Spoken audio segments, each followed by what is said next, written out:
Alors aujourd'hui, la question va être de répondre à ce qui peut paraître un paradoxe. Ce paradoxe étant, pourquoi moi ou les autorités de santé te conseillons tel ou tel type de thérapie, alors que d'un autre côté, si tu me parles en privé et que tu me dis qu'être super-voyante qui invoque les ondes de la lune t'a très bien aidé à te soigner, je te dirais que c'est normal et tant mieux pour toi.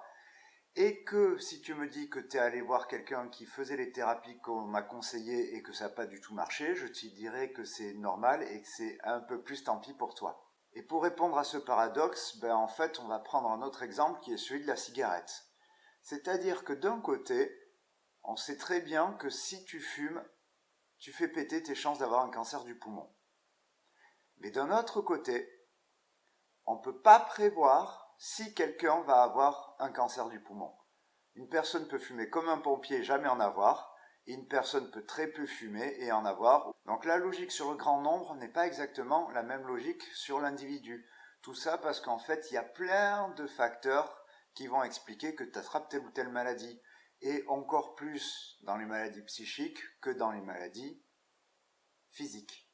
Et là, la logique est la même que la clope pour les psychothérapies.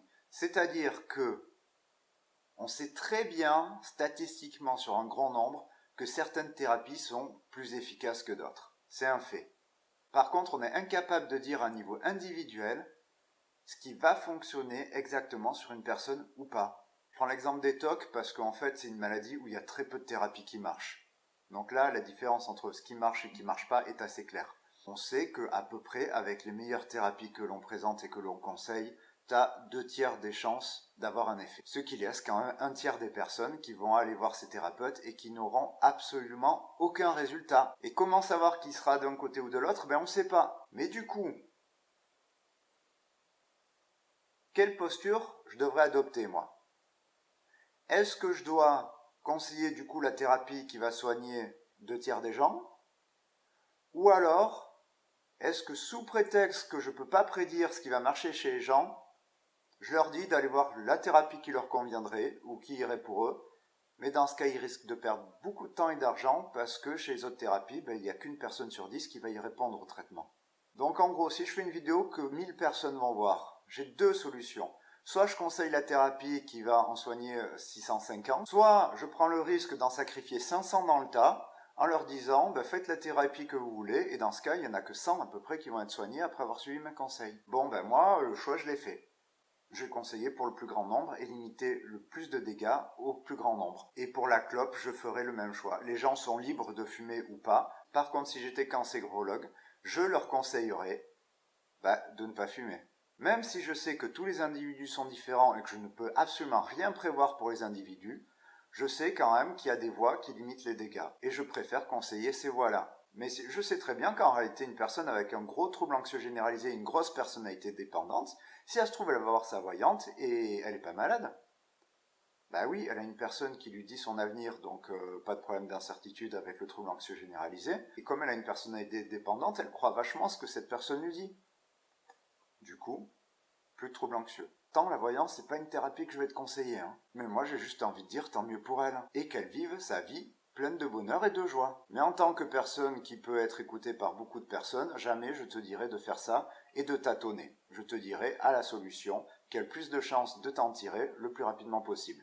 Bon, alors tu vas me dire là, mais elle est complètement débile ta vidéo, je veux dire, pourquoi tu fais ça? Je veux dire, c'est évident qu'il faut dire aux gens de ne pas fumer et qu'il faudrait éviter de fumer.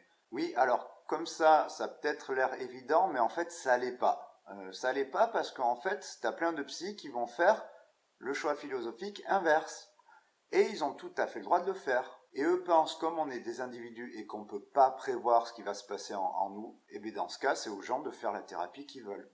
Et alors si moi, sur le côté liberté de choisir de faire ce qu'on veut, je suis tout à fait d'accord. Par contre, je suis moins d'accord sur le côté ne pas informer les gens.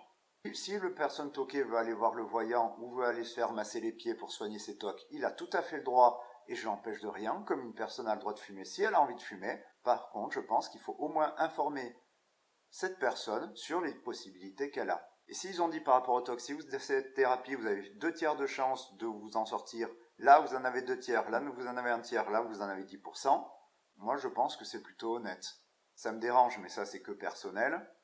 qu'on ne prévienne pas les gens des chances qu'ils ont de s'en tirer avec leur maladie. Tout ça parce qu'en fait, il y a une logique individuelle qui n'est pas exactement la même. Surtout qu'en plus, cette histoire de prendre en compte l'individu ou pas, en psychothérapie, elle est un peu complètement débile, parce que toutes les psychothérapies prétendent prendre en compte l'individu. Et même quand tu vas avoir une psychothérapie qui est conseillée, par exemple, la psychothérapie sur les TOC, là, que je conseille, elle a une phase qu'on appelle analyse fonctionnelle, dont le but est de prendre en compte l'individu et de prendre en compte ses spécificités, histoire d'adapter la thérapie pour qu'elle marche au mieux. Donc le but dans cette thérapie, c'est pas de dire t'as des TOC, on fait ça. C'est de dire t'as des TOC, on voit par rapport à ta personnalité et équité ce que ça donne, et après on fait un traitement adapté. Finalement, quel que soit le psychothérapeute que tu vas aller voir, forcément il va prendre en compte ton individualité.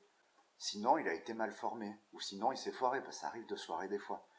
Par exemple, j'ai beau faire des thérapies validées et qui marchent sur le plus grand nombre, ça n'empêche pas d'adapter et de faire des trucs complètement cons des fois. Quand on fait des dessins des petits cerveaux avec Thibaut Inchep et Squeezie avec des gamins, c'est pas parce qu'il y a une thérapie qui s'appelle la YouTubothérapie. C'est parce que, ayant compris que le gamin a du mal à prendre du recul sur ce qu'il croit, le fait de faire un petit dessin avec d'autres personnes extérieures à lui permettra de prendre des distances par rapport à ce qu'il pense. Et ça, le fait de remettre en question ce que l'on pense, ça a été validé comme étant très efficace dans certaines maladies. Donc, entre une thérapie qui va prendre ton individualité et te faire 10% de chance de t'en sortir, et une psychothérapie qui va prendre en compte ton individualité et te donner 2/3 de chance de t'en sortir, ben moi je vais conseiller celle-là. Alors peut-être que tu vas faire partie du tiers où ça va pas marcher, mais je préfère te conseiller celle-là, risque de faire partie des 90% sur lequel ça va pas marcher. Et que je continuerai à dire qu'à un niveau individuel, je peux rien prédire pour toi, parce que si tu veux que je prédise quelque chose pour toi, il faudrait qu'on passe au moins 5 bonnes heures à papoter ensemble. Et c'est pas le cas sur un commentaire Facebook. Alors je sais pas trop, mais il y a un autre truc qui pourrait expliquer que les gens veulent pas conseiller les trucs qui marchent le plus, c'est-à-dire qu'ils n'arrivent pas à croire les études qui disent que ça marche le plus. Mais en même temps, moi, quand une centaine d'études bien faites me donnent le même résultat, ça me dit qu'il y a quand même un truc. Donc la question est, pourquoi rejeter les faits? Voilà, maintenant tu sais à peu près pourquoi je conseille les mêmes thérapies que les autorités de santé. C'est que d'une part, c'est celles qui sont prouvées comme plus efficaces et que j'adopte la même logique qu'une politique publique qui est quand même d'apporter le plus de bénéfices au plus grand nombre.